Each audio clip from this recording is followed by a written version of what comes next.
Hello friends, welcome you all. हमने पिछला linear equations वाला चैप्टर फिनिश कर दिया है। अब हम शुरू करने जा रहे हैं second chapter and that is quadratic equations. इस चैप्टर से बोर्ड एग्जाम में 6 से 8 मार्क का क्वेश्चंस आता है। चैप्टर बहुत इंपॉर्टेंट है एंड बहुत सिंपल भी है। हम ट्राई करेंगे कि इसको और इजी बना देंगे। So let's get started. In the previous chapter we had studied about linear equations. हमने इनफैक्ट उस पर बहुत सारे क्वेश्चंस भी सॉल्व किए, पूरा चैप्टर ख़त्म किया। सो अगर मैं आपसे पूछूं व्हाट आर लीनियर इक्वेशंस, तो सबसे खास बात उसकी क्या होती है, उसमें एक इक्वेशन होता है और वेरिएबल्स होते हैं, right. Equation made up of variable. तो अगर मैं एग्जांपल लिखूं, for example 2x minus 4 equal to 0, क्या ये लीनियर इक्वेशन है? येस। वाई? बिकॉज इसमें वेरिएबल भी है, कांस्टेंट भी है, LHS RHS भी है और इक्वल टू भी है। So I can term this as a equation. अब इसको लीनियर इक्वेशन क्यों बोलते हैं? बिकॉज इस वेरिएबल का पावर 1 है। इनफैक्ट हमने ऐसा भी इक्वेशन देखा था, 2x plus 3y equals to 5। क्या ये भी लीनियर इक्वेशन है? येस। इसमें 2 वेरिएबल्स हैं, ठीक है ना, बट उसका पावर कितना है? 1। अगर मैं वेरिएबल्स चेंज भी कर दूँ, 4m plus 4n is equals to 16 ऐसा मान लो, तो भी ये लीनियर इक्वेशन है बिकॉज इसका पावर 1 है।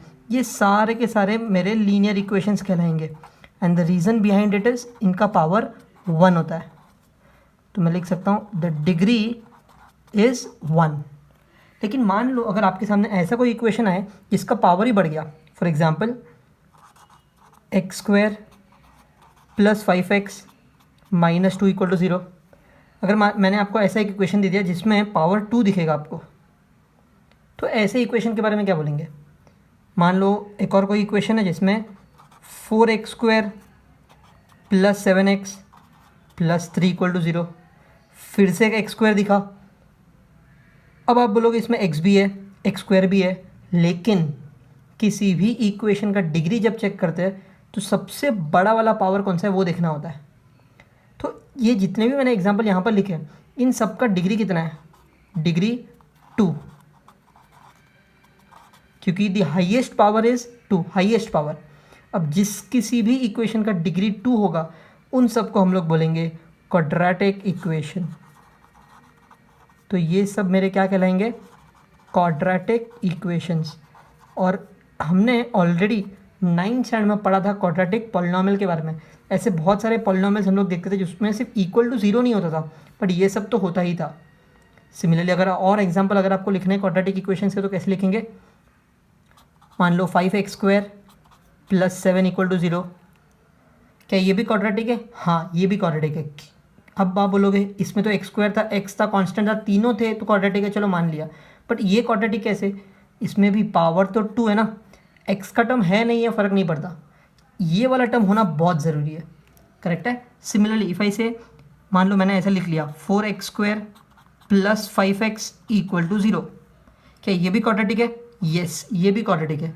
इसमें अगर आप देखोगे तो x² का टर्म है, x का टर्म है, कांस्टेंट नहीं है, चलेगा। x² का होना कंपलसरी, बाकी दोनों है नहीं है फ़र्क नहीं पड़ेगा। तो फिर मैं तो ऐसा भी लिख सकता हूँ ना, x² इक्वल्स टू 0, हाँ चलेगा, ये भी क्वाड्रेटिक होगा। मैं तो ऐसे भी लिख सकता हूँ वेरिएबल चेंज करके, m² minus m is equals to 3, क्या ये क्वाड्रेटिक है? हाँ, ये भी क्वाड्रेटिक है बिकॉज इसमें भी m² का टर्म है। तो यहाँ पर मैंने जितने भी इक्वेशंस लिखे सारे के सारे क्वाड्रेटिक इक्वेशंस है बिकॉज इन सब का डिग्री 2 है। The highest power of any of this equation is 2, इसलिए मैं इसको क्या बोलूँगा? क्वाड्रेटिक इक्वेशन बोलूँगा। आई होप दिस इज क्लियर, बहुत सिंपल है। अब क्वाड्रेटिक इक्वेशंस को लिखते कैसे? Very important. जब भी आप किसी भी क्वाड्रेटिक इक्वेशन को लिखोगे,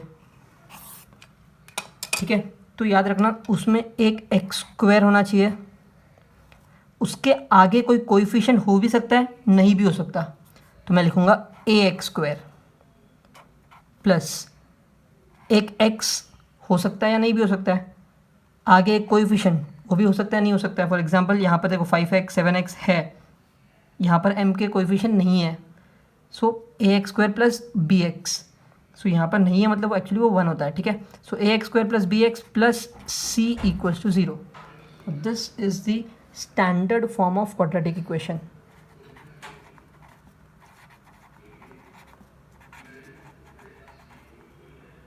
standard form of quadratic equation. इसमें क्या क्या है, एक एक्स स्क्वायर का टर्म है, एक एक्स का टर्म है, एक कांस्टेंट है। एक्स स्क्वायर के साथ में जो होता है उसे हम लोग क्या कहते हैं, we call it as coefficient of x square.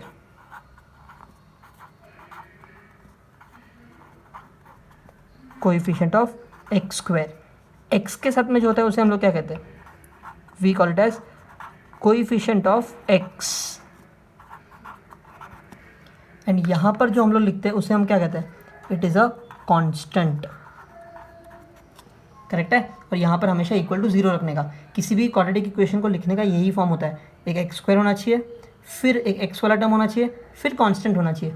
अब ज़रूरी नहीं है कि वेरिएबल एक्स ही होगा, वहाँ पर एम भी हो सकता है, वाई भी हो सकता है, कुछ भी हो सकता है। जैसे मैंने ये वाला जो इक्वेशन है वो एम के फॉर्म में लिखा है, चलेगा। बट रिमेंबर, सबसे बड़ा वाला पावर पहले लिखने का, फिर छोटा, और फिर छोटा होते गायब हो जाएगा। आई hope this is clear. So this is the standard form of any quadratic equation. तो अगर आपके पास कोई ऐसा इक्वेशन आता है जो स्टैंडर्ड फॉर्म में नहीं है, जैसे कि ये वाला, तो इसको मैं स्टैंडर्ड फॉर्म में लिख सकता हूँ क्या? हाँ, लिखना पड़ेगा। कैसे? एम स्क्वायर माइनस एम, 3 को वो साइड पे ले लेंगे, बन जाएगा -3 equal to 0। So this is the standard form. अब स्टैंडर्ड फॉर्म में लिखने के बाद आपको हर इक्वेशन में से ये चेक करना होता है कि उसका ए का वैल्यू कितना है, बी का वैल्यू कितना है, सी का वैल्यू कितना है। तो जब मैं इस इक्वेशन की अगर मैं बात करूँ, मान लो कि ये वाला इक्वेशन की अगर मैं बात करूँ, तो इसमें और इसमें कंपेयर किया तो ए कितना मिलेगा? एक्स स्क्वायर के आगे कुछ भी नहीं है, कुछ नहीं मतलब ये 1 है। सो मैं बोल सकता हूँ ए का वैल्यू 1 हो गया। सिमिलरली एक्स को और इसको कंपेयर किया तो कहने से बी का वैल्यू 5 हो गया, सी का वैल्यू कितना हो गया? -2 हो गया। करेक्ट है। सिमिलरली अगर इस इक्वेशन को कंपेयर करो तो कहने से ए का वैल्यू 4 है, बी का वैल्यू 7, सी का वैल्यू 3। What about this? इसको इसके बारे में लिख सकते हो क्या? देखो कैसे लिखते हैं। एक्स स्क्वायर के आगे जो होता है वो ए होता है। करेक्ट है। एक्स स्क्वायर के आगे कौन है? 5, तो कहने से ए का वैल्यू 5। सिमिलरली एक्स के आगे जो होता है वो बी होता है। यहाँ पर तो एक्स है ही नहीं, इसका मतलब कहना है इसे बी का वैल्यू हो गया 0। And what about C? सी का वैल्यू हो गया 7। क्लियर? तो इसके बारे में लिख के बताओ, बहुत इजी होगा। ए हो जाएगा 4, बी हो जाएगा 5, और इस बार सी 0 है क्योंकि कांस्टेंट ही नहीं है। क्लियर? What about this? कहना है इसे ए एक्स स्क्वायर के आगे 1, एक्स का टर्म ही नहीं है मतलब बी 0, कांस्टेंट भी नहीं है मतलब सी 0। क्लियर है? और इसका लिखना है तो ए का वैल्यू 1, बी का वैल्यू -1 क्योंकि यहाँ पर देखो साइन माइनस है, और सी का वैल्यू -3।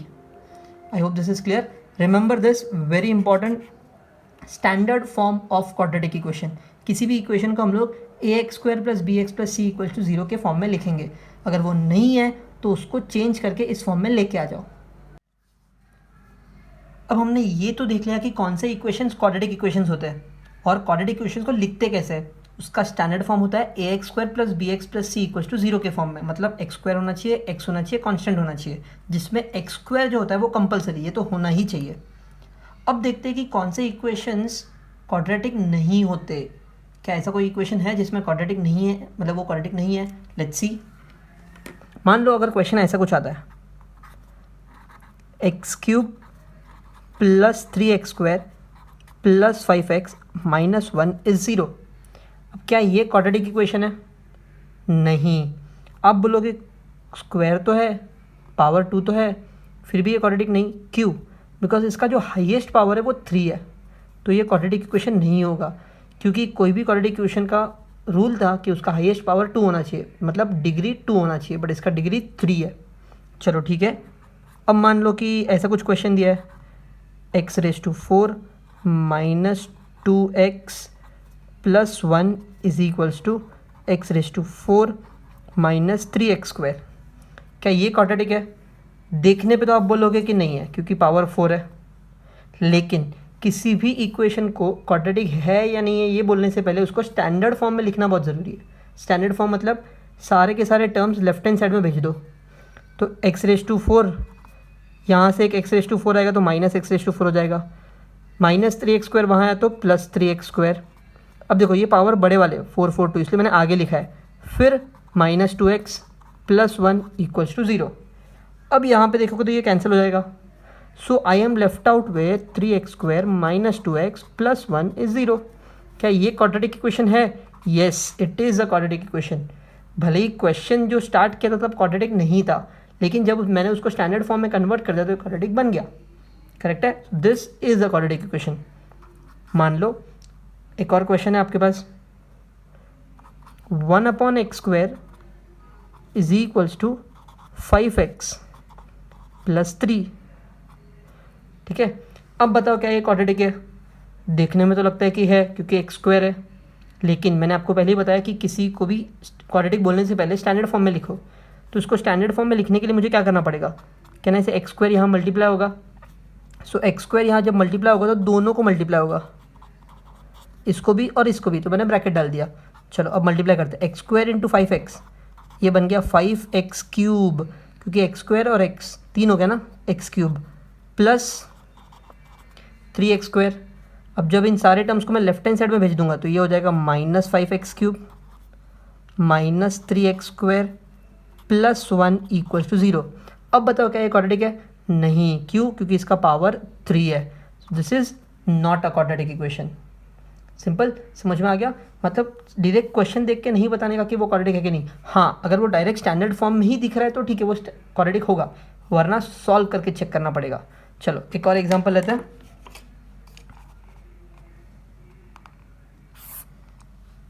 मान लो क्वेश्चन ऐसा कुछ आता है, 1/x plus x equals to 5।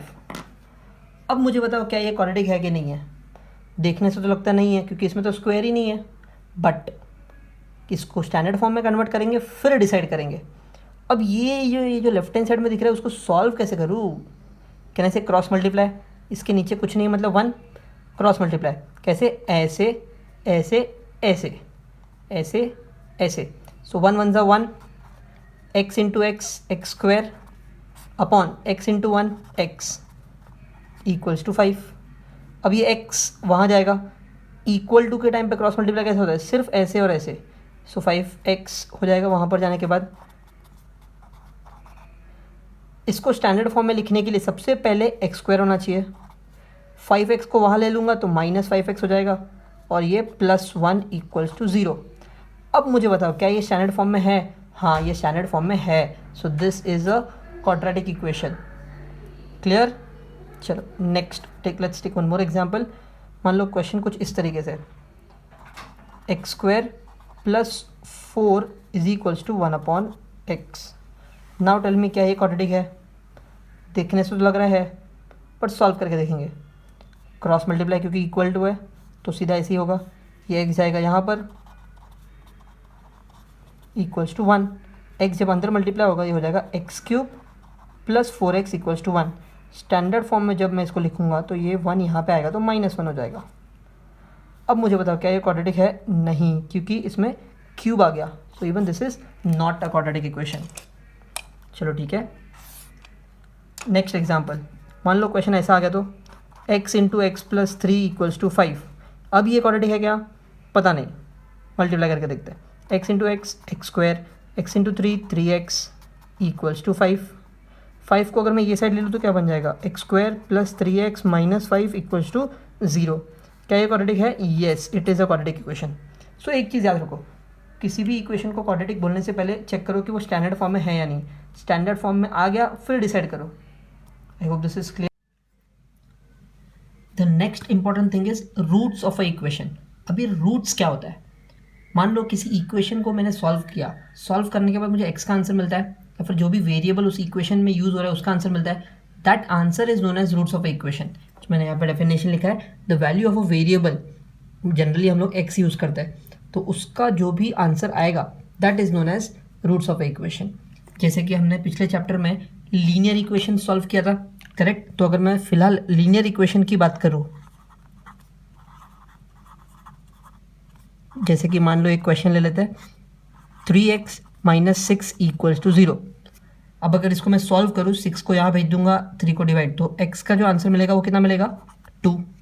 ये हो गया linear equation in one variable. तो ये जो x का आंसर आता है उसे हम कहते हैं roots of a equation, correct? Similarly अगर मैं 2 वेरिएबल्स वाला इक्वेशन लूँ, जैसे कि 2x plus 3y equals to 5, x plus y equals to 2। और अगर इन दोनों इक्वेशंस को सॉल्व करो, कोई भी मेथड से सॉल्व कर लो, तो मुझे जो आंसर मिलेगा वो क्या मिलेगा, let's suppose x1 and y1। तो ये जो आंसर मुझे मिला, x का वैल्यू 1 और y का value 1, this is known as roots of a equation. अब एक चीज़ यहाँ पे ध्यान देना, हमेशा लीनियर इक्वेशन में आपको हमेशा एक ही आंसर मिलेगा। इस वाले में भी x का एक आंसर मिला, यहाँ पर भी x का एक ही आंसर मिला, y का भी एक ही आंसर मिला। एक ही आंसर मिलता है कब, जब you have a linear equation. इसलिए हम लोग बोलते हैं कि linear equation has only one root. याद रखना, वेरी इंपॉर्टेंट। किसी भी लीनियर इक्वेशन का एक ही रूट होता है, मतलब एक ही आंसर होता है।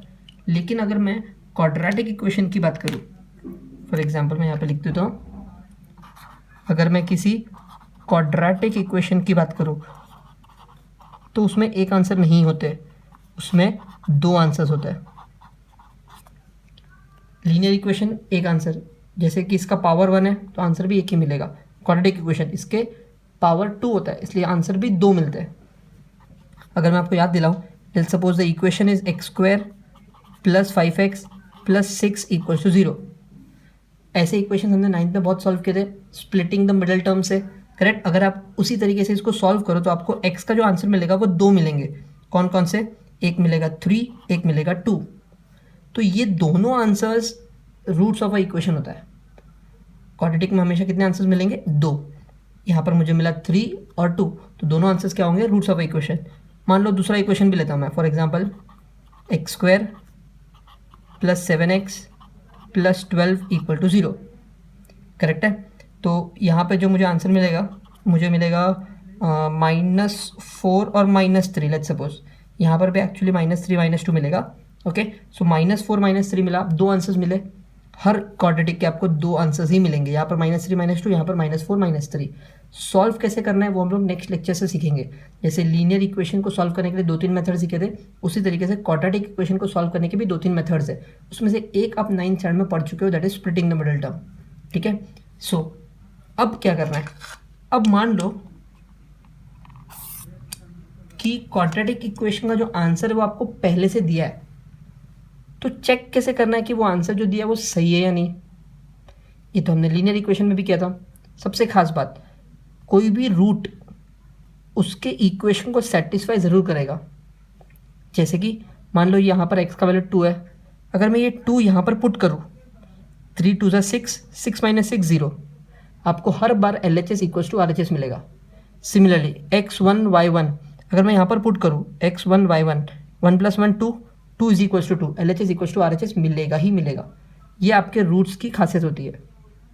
सिमिलरली क्वाड्रेटिक में भी ये जो वैल्यू आप मुझे यहाँ पर मिला, मैं अगर यहाँ पर पुट करूँ तो LHS इक्वल्स टू RHS मिलना चाहिए। अगर मिलता है मतलब वो क्वाड्रेटिक इक्वेशन को सेटिस्फाई करता है। तो ऐसे बहुत सारे क्वेश्चंस आते हैं। क्वेश्चन कैसे बनता है, check whether the given roots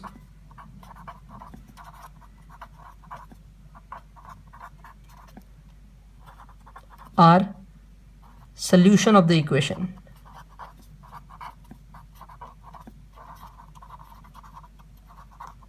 म्हणजे समझ लो कि एक इक्वेशन है मेरे पास, x² minus 8x plus 15 equal to 0, correct है।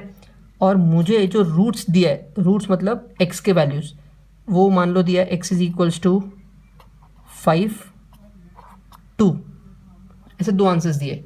और मुझे ये चेक करने बोला कि ये 5 और 2 इसको सेटिस्फाई करेंगे या नहीं, मतलब इस क्वाड्रेटिक का आंसर 5 या 2 है या नहीं, वो चेक करो। तो कैसे चेक करते हैं, देखो सबसे पहले x इक्वल्स टू 5 को अज्यूम करते हैं। मुझे क्या करना है, ये 5 का वैल्यू मैं x की जगह पर पुट करूँगा और देखूंगा कि LHS इक्वल्स टू RHS आता है कि नहीं आता। तो पहले LHS ले लेते हैं। When x is equals to 5, LHS क्या है, x² माइनस 8x प्लस 15। अब अगर मैं 5 पुट करूँ तो 5 का स्क्वायर, जहाँ जहाँ x वहाँ वहाँ 5, 8 × 5 प्लस 15, सो 5 का square is 25, 8 5 is 40 plus 15, 25 minus 40 is minus 15 plus 15 gives me 0. So can I say LHS का आंसर आया 0, this is equals to RHS। It means what, therefore x equals to 5 is the root of the equation. अगर answer नहीं आता तो मैं बोलता it is not the root of the equation. Similarly मान लो दूसरा value when x is equals to 2, अगर मैं ये यूज़ करूँ तो मैं LHS में पुट करूँगा जहाँ जहाँ x वहाँ पे 2, तो क्या मिलेगा 2 स्क्वायर माइनस 8 इंटू 2 प्लस 15, 2 का स्क्वायर 4 होता है, 8 2 सा 16, करेक्ट है. So 4 minus 16 is how much, -12, -12 plus 15 is 3.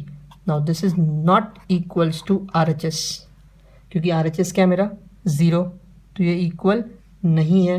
अगर ये इक्वल नहीं है तो मैं क्या लिख सकता हूँ, therefore 2 is not the root of the equation. So मैं यहाँ पे लिखूँगा therefore 2 is not the root of the equation. I hope this is clear. अब यहाँ पर जो क्वेश्चन आते हैं वो आपके एक्सरसाइज नंबर 1 में मिलेंगे, जहाँ पर क्वाड्रेटिक इक्वेशन भी दिया है, आंसर भी दिया हुआ है. अभी आंसर सही है नहीं वो हमें चेक करना है. Now let's start with our first exercise, that is practice set 2.1. The first question says write any 2 quadratic equation. आपको कोई भी 2 क्वाड्रेटिक इक्वेशन लिखना है. मैंने तो इतने सारे लिख दिए थे, आप कोई भी 2 लिख दो. और इनकेस अगर आपको नहीं भी आता है कोई भी 2 क्वाड्रेटिक इक्वेशन लिखने को, तो क्वेश्चन पेपर में पूरे पेपर में छान लेना, 2 तो मिल ही जाएंगे आपको, तो वो लिख देना. चलो नेक्स्ट क्वेश्चन नंबर 2 पे आते हैं. Decide which of the following are quadratic equations. So यहाँ पर कुछ क्वेश्चंस दिए और मुझे ये बताना है कि वो क्वाड्रेटिक है या नहीं है. अब मैंने आपको ऑलरेडी बता दिया क्वाड्रेटिक कब कब होता है, जब पावर 2 होता है, करेक्ट. चलो let's see the first one, x square plus 5x minus 2 equal to 0. क्या ये क्वाड्रेटिक है? यस, ये तो स्टैंडर्ड फॉर्म में भी है, तो मैं डायरेक्ट लिख दूंगा above equation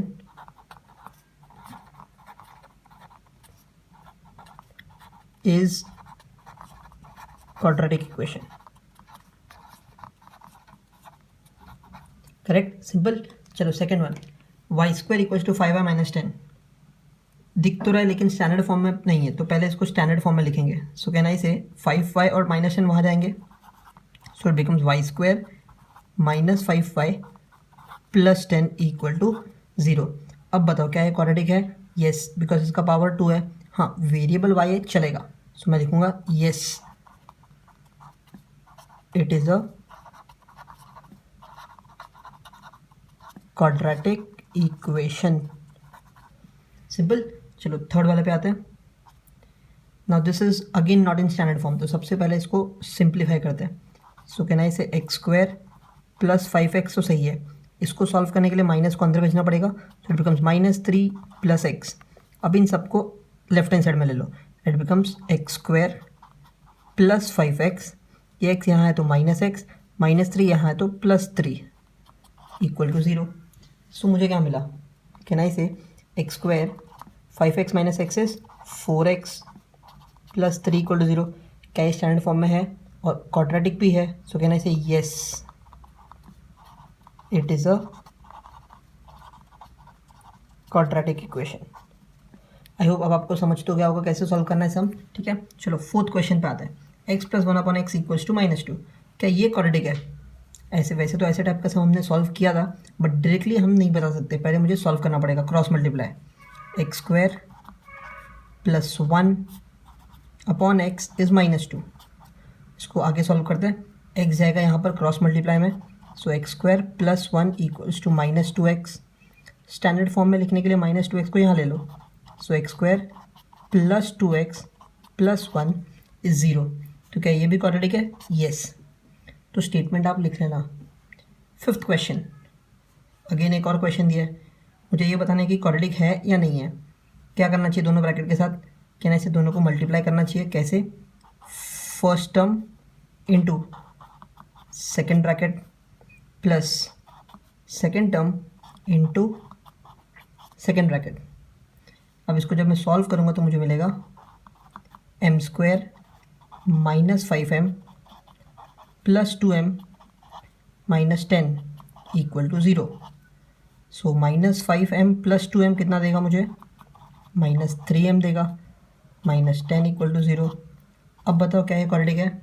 yes it is a quadratic, तो मैं लिखूँगा yes it is a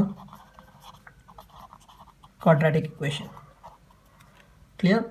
and the last one, sixth one यहाँ पर, अब ये क्वाड्रेटिक है कि नहीं है, फिर से सिंप्लीफाई कर लेते हैं। So what I do is -3m³ को यहाँ ले लूँगा तो -3m³ हो जाएगा और यहाँ बचेगा 0। m³ -3m³ is -2m³ plus 3m² -2 0। क्या ये क्वाड्रेटिक है? नहीं, बिकॉज यहाँ पर पावर 3 है, तो मैं लिखूँगा no it is not quadratic. I hope आपको ये सारे क्वेश्चन समझ में आ गए। Now let's start with question number 3। बहुत सिंपल सा क्वेश्चन है। क्वेश्चन बोलता है write it in standard form ax² + bx + c and then find the values of a b c। मतलब इक्वेशन को स्टैंडर्ड फॉर्म में लिख के a b c निकालना है, दैट्स इट। चलो अब यहाँ पर 6 क्वेश्चन है, उसमें से 2 मैं सॉल्व कर रहा हूँ। I start with the second one. सबसे पहले इसको एक्सपांड करना पड़ेगा। a - b the whole square का फॉर्मूला क्या होता है? a² - 2ab plus b square is equals to 2x plus 3. So it becomes x square minus 2x plus 1. इस माइनस 2x को यहाँ ले लिया, प्लस 3 को यहाँ लिया तो -3। सो अब स्टैंडर्ड फॉर्म में लिखते हैं। कैसे? -2x - 2x कैन आई से -4x हो जाएगा। 1 - 3 इज -2। क्या ये स्टैंडर्ड फॉर्म में आ गया? यस। एक्स स्क्वायर है, x है, कांस्टेंट है। अब स्टैंडर्ड फॉर्म में लिखने के बाद मुझे a b और c ढूंढना है। अब देखने से आपको a b c तो मिल तो जाएगा, पर उसको लिखते कैसे? मैं लिखूंगा comparing above equation with ax² + bx + c = 0। ये इक्वेशन को मैं इस स्टैंडर्ड इक्वेशन के साथ कंपेयर करूंगा। कंपेयर करेंगे तो समझ में आएगा। देखो x² a का वैल्यू 1, x b का वैल्यू -4, c का value -2 and this is my final answer. Simple है। चलो अब मैं एक और सम 5th क्वेश्चन सॉल्व करता हूँ। अब इसको सॉल्व कैसे करें? p को अंदर मल्टीप्लाई करना पड़ेगा, तो कहने से दोनों को मल्टीप्लाई होगा, इसको भी और इसको भी। सो it becomes 3p + 6p² = -5।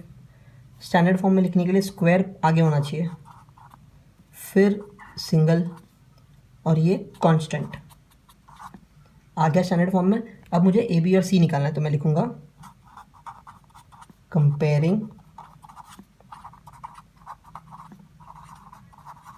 Above equation with ax² की जगह पे आप p² लिख सकते हो, प्लस bp + c = 0, क्योंकि यहाँ पर वेरिएबल p है। ऐसे x² लिखा तो भी फ़र्क नहीं पड़ेगा। मुझे तो एनीवेज a b c में इंटरेस्ट है, तो a कौन 6, b is 3 and c is 5। I hope this is clear. बाकी के क्वेश्चंस आपको ट्राई करने हैं। Next is question 4 which is based on roots of equation. इसके ऊपर भी हमने ऑलरेडी डिस्कस कर लिया है। आपके सामने एक क्वाड्रेटिक इक्वेशन दिया है एंड उसके 2 वैल्यूज़ दिए हुए हैं। मुझे चेक करना है कि क्या ये दोनों इसके रूट्स है या नहीं है। कैसे चेक करते हैं? सबसे पहले तो LHS कंसिडर करेंगे, विच इज़ x² + 4x - 5। इसका आंसर आपके RHS के इक्वल होना चाहिए। तो सबसे पहले मैं पुट करूँगा, put x is equals to पहला वाला वैल्यू दैट इज़ 1। तो जहाँ जहाँ x वहाँ पे 1। क्या मिलेगा? 1² + 4 × 1 - 5। 1 का स्क्वायर 1 होता है, 4 1 = 4 होता है। 1 + 4 इज़ 5 एंड 5 - 5 इज़ 0। क्या आपका RHS भी 0? Yes. So can I say this is equals to RHS। मतलब LHS इक्वल्स टू RHS मिल गया, तो can I say therefore x = 1 is the root of equation. I hope this is clear.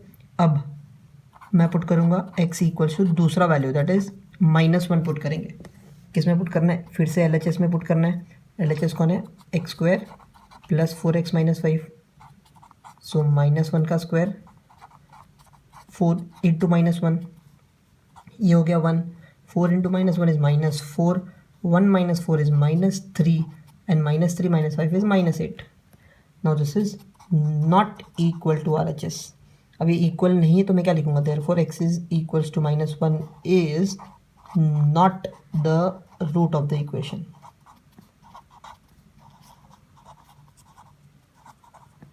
सम एकदम easy है. First one मैंने solve कर लिया, इसका सेकंड वन आपको सॉल्व करना है. चलो let's start with next question 5. अब यहाँ पर क्या दिया है, find the value of k if x equals to 3 is the root of the equation. एक क्वाड्रेटिक इक्वेशन दिया और इसका रूट पहले से बोल दिया कि वो 3 है. अगर इसका रूट 3 है, ये मुझे पहले से पता है, इसका मतलब x के जगह पर मैं 3 पुट कर सकता हूँ और यहाँ पर LHS इक्वल टू RHS होगा ही होगा. मतलब this value will satisfy this equation. So मैं क्या करूँगा, given x equals to 3 is root of the equation kx square minus 10x plus 3 equal to 0. So मुझे क्या करना है, पुट x इक्वल्स टू 3. किस में, इसमें पुट करना है. So in kx square minus 10x plus 3 equal to 0 में पुट करना है. तो मुझे क्या मिलेगा, देखो k इंटू एक्स का स्क्वायर मतलब 3 का square minus 10 into 3 plus 3 equal to 0. यहाँ पर इक्वल टू 0 आपको साथ में ही लिखना है बिकॉज ये ऑलरेडी पता है कि रूट है. सो 3 का स्क्वायर 9 होता है. So I let it as 9k minus 30 plus 3 equal to 0. So minus 30 plus 3 is minus 27. इस 27 को अगर मैं वहाँ ले लूँ सो 9k इक्वल्स टू 27 मिलेगा एंड यहाँ से मुझे k का आंसर मिलेगा and that is 3. I hope this answer is clear. बहुत सिंपल है. अगर आपको ऑलरेडी पता है कि रूट दिया हुआ है तो उसमें पुट कर लो और जो मिसिंग है वो मिल जाएगा. सेम इज क्वेश्चन नंबर 6 जो आपको ट्राई करना है.